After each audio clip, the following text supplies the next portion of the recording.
Hi, welcome to Do It Yourself channel. Today I will show you how to add another location in our weather app, weather widget in Samsung Galaxy S22 Ultra. So, to add another location, we simply need to go to our widget app.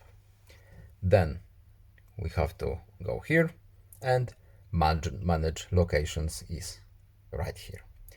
To change our preferred location or to add another one, we need to go to this magnifying glass right here. And let's go, for example, I don't know,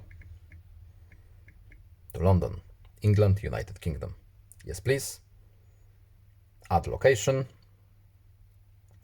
And now we have two locations in our widget. To change it, we have to go here and simply tap the one we want.